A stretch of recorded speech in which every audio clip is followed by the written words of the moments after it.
Muraho murakaza neza kuri Vix Fox. Icyumweru gishize u Rwanda rwabonye Minisitiri w'Intebe musha Dr Justin Nsengiyumva. Ibi byazanye impinduka nyinshi muri guverinoma, ariko nanone byatwibukije urugendo rw'amateka rwa Minisitiri b'Intebe bose bayoboye u Rwanda kuva mu mwaka w'1993. Hano uruhererekane rwa Minisitiri 9, buri wese afite inkuru y'amateka ye, buri wese afite inkuru y'akababaro ke, buri wese afite inkuru y'insinzi ye n'amateka yakoze tuzamwibukiraho tutazigera tuyirengagiza. Ariko se reka dusubize amaso inyuma turebe buri wese imyaka yamaze ku buyobozi, ibyo yakoze n'impamvu azahora yanditswe mu mateka y'u Rwanda.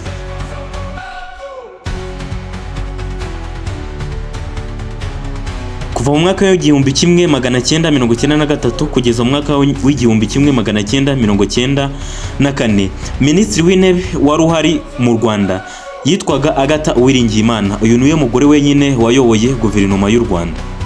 Niwe mugore rukumbi wageze ku mwanya wo kuba Minisitiri w'Intebe mu Rwanda.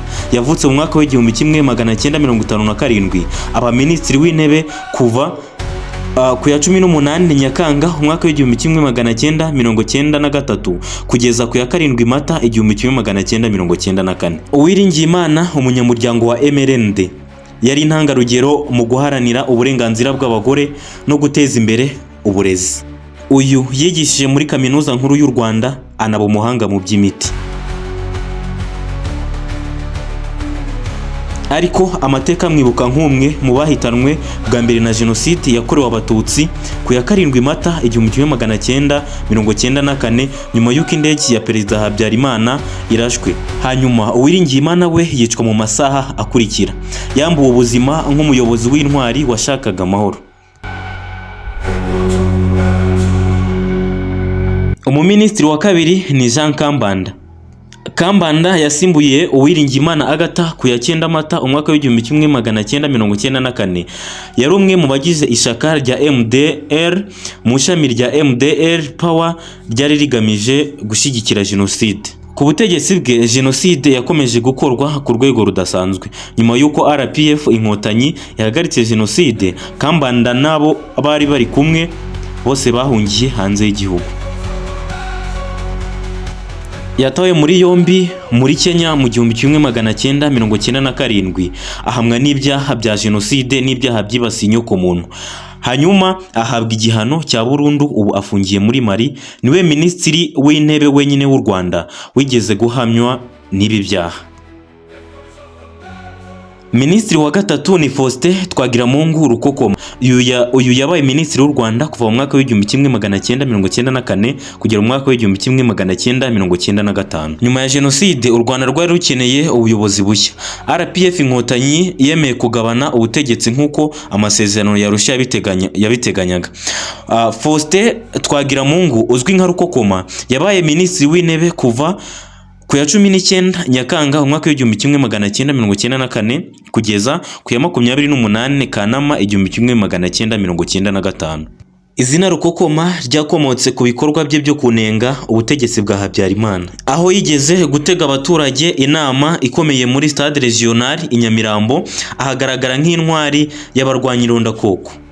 Ariko nyuma y'igihe Twagiramungu yongeye kwivanga mu mikorere y'irondakoko ya MDR, bituma agirana amakimbirane na RPF, ahungira mu Bubiligi. Hanyuma muri 2003 yagerageje guhangana na Perezida Kagame mu matora, ariko atsindwa n'amajwi 3.6 gusa. Yakomeje kuba mu buhungiro kugeza apfuye afite imyaka 78. Minisitiri wa kane ni Pierre Celestin Rwigema. Uyu yabaye Minisitiri kuva mu 1990 kugera mu 2000. Uyu ni umwe mu baminisitiri bagiranye urubanza n'igihugu cyangwa se na leta. Rwigema nawe wo muri MDR yayobotse guverinoma kuva ku ya 31 Kanama 1995 kugeza ku ya 8 Werurwe umwaka wa 2000. Yeguye ashinjwa ruswa ndetse n'inyerezwa ry'umutungo. Ibi nibyo byaha yeguye ashinzwe. Mu buhungiro muri Amerika yashinjwe no kugira uruhare muri Jenoside, ariko mu mwaka w'2011 ubushinjacyaha bwo ko nta bimenyetso bihari bifatika byabigaragazaga. Yagarutse mu Rwanda anatorerwa kuba intumwa y'umuryango wa IER. Ubu ku myaka 72 ye yigisha muri kaminuza ya Jomo Kenyatta mu cyiciro cya PhD. Minisitiri wa gatanu ni Bernard Makuza, yabaye minisitiri w'intebe w'u Rwanda kuva mu mwaka wa 2000 kugera mu mwaka wa 2011. Uyu niwe minisitiri w'intebe wamaze igihe kinini kuri uyu mwanya. Bernard Makuza yabaye minisitiri w'intebe kuva ku ya 8 Werurwe umwaka wa 2000 kugera ku ya 6 Ukwakira umwaka wa 2011. Niwe wamaze igihe kinini kuri uyu mwanya wa minisitiri, byumvikane neza ko yahamaze imyaka 11. Uyu yagize uruhare rukomeye mu guhindura inzego za leta no guteza imbere igihugu mu bihe byo kubaka u Rwanda rushya. Nyuma yabaye perezida wa Sena kuva mu mwaka wa 2014 kugera mu mwaka wa 2019. Minisitiri wa gatandatu ni Pierre Damien Habumuremyi. Uyu yabaye minisitiri kuva mu mwaka wa 2011 kugera mu mwaka wa 2014, asimbuye Bernard Makuza. Dr Habumuremyi kuva mu Kwakira umwaka wa 2011 kugeza muri Nyakanga umwaka wa 2014. Nyuma yo kuva kuri uyu mwanya yaje gufungwa mu mwaka wa 2020 ibibazo by'ishuri rye rya Christian University of Rwanda ryari ryagize ibibazo by'imyenda n'inguzanyo. Yarekuwe muri 2021 ku mbabazi za perezida. Ubu akaba ari umwe mu bagize inama ngishwanama y'inkeragutabara z'u Rwanda. Minisitiri wa karindwi ni Anastase Murekezi. Uyu yabaye minisitiri kuva muri 2014 kugera muri 2017. Uyu ni minisitiri uzwi nk'umuhanga mu buhinzi ndetse n'ubukungu. Murekezi yayoboye guverinoma kuva mu mwaka wa 2014 Nyakanga kugeza Kanama umwaka wa 2017. Yari yarigeze kuyobora Minisiteri y'Ubuhinzi Minagiri, ndetse yari yigeze no kuyobora na Minisiteri y'Abakozi ba Leta. Minisitiri wa munani ni Dr Edouard Ngirente wasimbuye Murekezi, nawe akaba yarasimbuwe ejo bundi ku ya 23 z'ukwa karindwi umwaka wa 2025. Uyu muyobozi azwi nk'umuyobozi w'impinduramatwara mu bukungu. Hanyuma uyu muyobozi yayoboye guverinoma imyaka 7 kuva mu mwaka wa 2017 kugera mu mwaka wa 2025, ari wo mwaka turimo. Ejo bundi akaba yarasimbuwe na Justin Nsengiyumva. Mu buyobozi bwe yibanze ku guteza imbere ikoranabuhanga, uburezi, imirimo mishya, imiyoborere myiza no kugera kuri viziyo ya 2050. Uyu numwe kandi mu bayobozi bashize imbere mu gukurikirana abayobozi b'inyangabirama, aho abananiranaga bashirwaga mu ruhame. Minisitiri wa 9 w'u Rwanda ni Dr Justin Nsengiyumva, minisitiri w'intebe mushya w'u Rwanda wagiyeho ku ya 23 z'ukwa karindwi umwaka wa 2025 kugera igihe tutazi azasozereza inshingano.